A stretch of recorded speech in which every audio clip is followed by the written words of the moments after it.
The mining colony on Orvax wasn't much more than a patchwork of domes and tunnels hammered into the rock, but to Elias Ward, it was home. Humans weren't the only settlers here. Half a dozen alien clans lived alongside them, their cultures clashing and blending in ways that made life both dangerous and fascinating. The most unpredictable were the Nerethi, tall, lithe beings with shimmering blue skin and eyes like molten gold. They worked hard, fought harder, and carried traditions so ancient that even they seemed afraid of them. When Elias agreed to lodge with Nerethi family for the season, he thought it would be a chance to save money and learn their ways. What he didn't expect were the whispered warnings. "You'll be fine with their elder brother," the foreman told him. "But the sister, Kayla, be careful. She's coming into heat soon. Don't be alone with her. Don't provoke her. And for the stars' sake, don't leave your door open at night." Elias laughed it off at first. It sounded like superstition, but the serious faces around him killed his smile. "What happens if I do?" he asked. The foreman only shook his head. "Then you'll find out why no human stays in Nerethi lodgings twice." Part 2. The Household. The Nerethi dwelling was carved into the side of a cliff, glowing with bioluminescent moss. Inside, Elias was welcomed by Varen, the elder brother, a broad-shouldered warrior who bowed stiffly and showed him his quarters. Kayla was there too. She stood in the shadows, her golden eyes fixed on Elias with a curiosity that made his skin prickle. She was striking. Her skin shimmered like water under starlight, her hair braided with beads that clicked softly when she moved. She didn't speak much, only nodded once before slipping away down the corridor. "Do not worry," Varen said, his deep voice echoing in the stone chamber. "She is quiet now, but when the season comes, you must guard your boundaries. She will not mean harm, but instinct is stronger than will." Elias tried to ask more, but Varen would say no more. Part 3. The Nights. The first nights were uneventful. Elias worked long shifts in the mines, came home exhausted, and collapsed into his bunk. He noticed, though, that Kayla grew restless. She moved through the dwelling at night, her footsteps soft, her breathing ragged as though fighting some unseen battle. Sometimes Elias woke to find her standing at the end of the hall, watching his door before slipping silently away. It unsettled him, but curiosity tugged harder than fear. One evening, Varen pulled Elias aside. "Tonight, the heat grows stronger.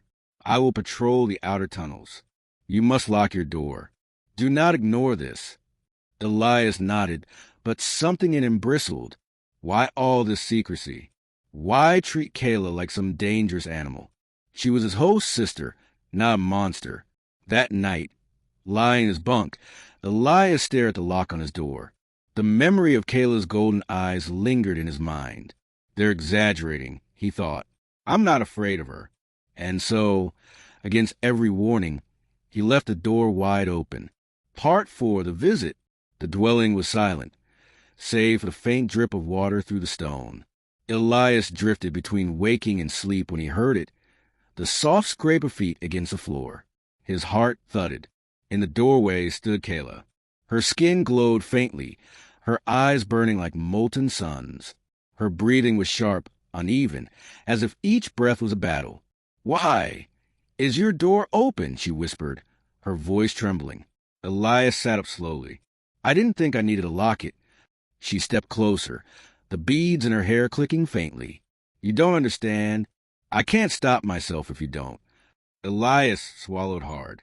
He'd fought raiders, faced collapsing mine shafts, but nothing unsettled him like the raw hunger in her gaze. It wasn't hatred. It wasn't even violence.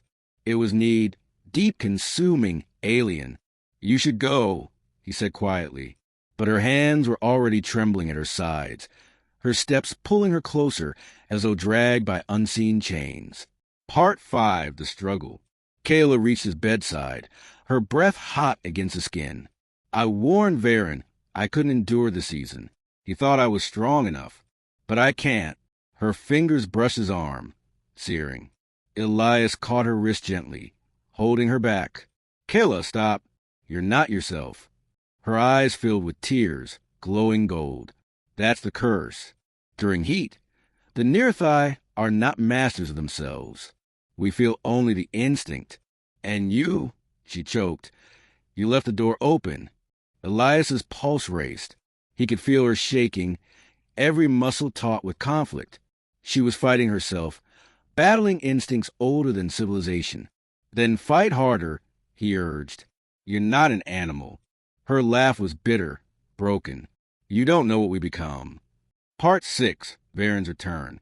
The sound of heavy footsteps thundered in the hall. Kayla froze, her glowing eyes wide with dread. Varen stormed into the room, his blade drawn, his expression fierce. Elias, he roared. Why is the door open?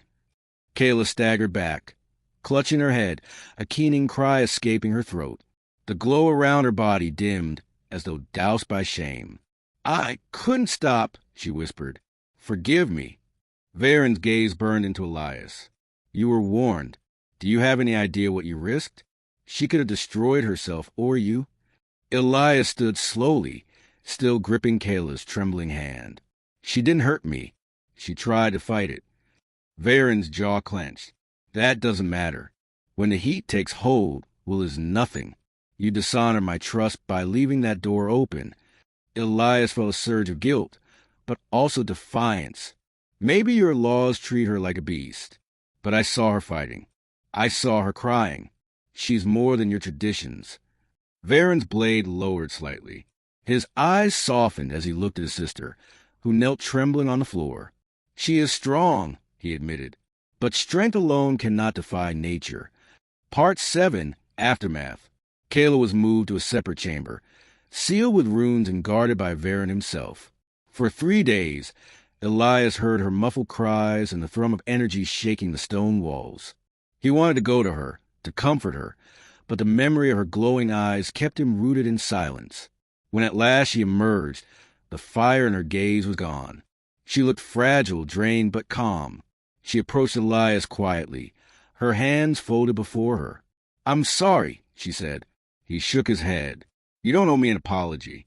I should have listened. I didn't, and you suffered for it. Kayla gave a faint smile. Perhaps, but you saw me as more than the curse. No one else ever has. Her golden eyes lingered on him, softer now, grateful. For that, I thank you. Part 8, The Lesson. Elias stayed with the Nearthai until the season passed. The warnings no longer felt like superstition.